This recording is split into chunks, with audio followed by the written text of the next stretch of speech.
বঙ্গোপসাগরে অবস্থানরত ঘূর্ণিঝড় মন্থার প্রভাবে সারা দেশে ৫ দিন বৃষ্টির আভাস দিয়েছে আবহাওয়া অফিস। এই ৫ দিন দেশের কোথাও কম আবার কোথাও বেশি বৃষ্টিপাত হতে পারে। সোমবার সন্ধ্যায় আবহাওয়া অফিসের নিয়মিত পূর্বাভাসে বলা হয়েছে, মঙ্গলবার থেকে ১ নভেম্বর পর্যন্ত বৃষ্টিপাত অব্যাহত থাকতে পারে। আবহাওয়া অফিস জানিয়েছে, মঙ্গলবার থেকে বৃষ্টি শুরু হবে, পরদিন বুধবার থেকে বৃষ্টিপাতের পরিমাণ বাড়তে পারে।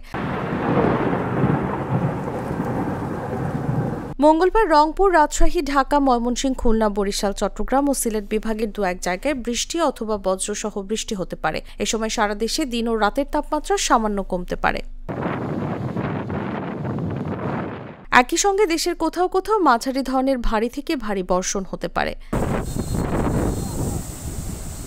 আবহাওয়াবিদ তরিফুল নওয়াজ কবির জাগো নিউজকে বলেন, ঘূর্ণিঝড় মন্থা মঙ্গলবার ভারতের অন্ধ্রপ্রদেশের উপকূল দিয়ে অতিক্রম করে স্থলভাগে প্রবেশ করবে। মূল আঘাত করবে অন্ধ্রপ্রদেশে। এ সময় আমাদের উত্তরাঞ্চলে হালকা থেকে মাঝারি বৃষ্টি হতে পারে। তিনি বলেন, আগামী বুধবার ঘূর্ণিঝড়টি স্থলভাগ থেকে দুর্বল হলে এর প্রভাব আমাদের দেশে পড়তে পারে। এর প্রভাবে দেশ জুড়ে বৃষ্টি হতে পারে।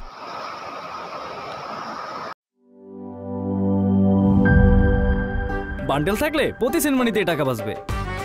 বিকাশ সেনমানি বান্ডেল কিনে জিতুন প্রতি লেনদেনে।